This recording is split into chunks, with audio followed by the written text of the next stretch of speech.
Isang makasaysayang pagtitipon naman ng mga overseas Filipino workers ang pinangunahan ng Department of Migrant Workers katuwang ang iba't ibang ahensya ng pamahalaan ng Pilipinas sa ginanap na Sama sa Roma Bagong Bayani Caravan sa Rome, Italy.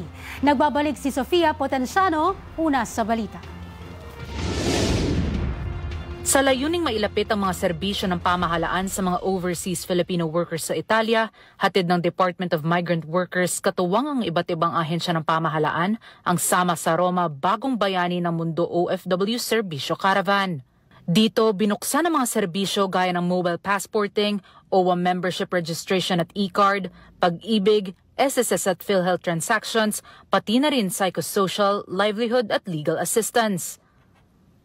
Layon din ng DMW na mas palakasin ang pakikipag-ugnayan nito sa Studio Legal Parenti, isa sa mga top law firms sa Italia, para mas mapaigting ang proteksyon at legal support sa mga overseas Filipino workers lalo na sa Northern Italy.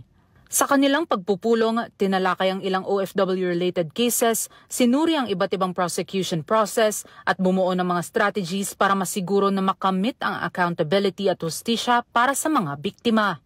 Isa na sa natulungan ng isang OFW mula sa Italia na humingi ng tulong sa DMW at Migrant Workers Office Milan matapos ang insidenteng pang-aabuso sa kanyang 20 anyos na anak na babae na may kapansanan sa Pangasinan. Bilang tugon, nagpaabot ang MWO Milan ng tulong pinansyal sa ilalim ng Action Fund para sa pamilya ng biktima. Nangako rin ng DMW na magbibigay ng karagdagang legal assistance habang ang Office of the President, Presidential Action Center at Department of Social Welfare and Development naman ay ipagkakaloob ang kani-kanilang tulong para sa anak ng OFW.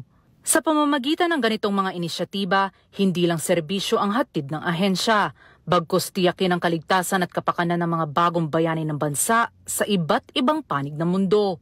Nauuna sa mga balitang totoo at laging bago. Sofia Potenciano, Alauna sa Balita, Congress TV.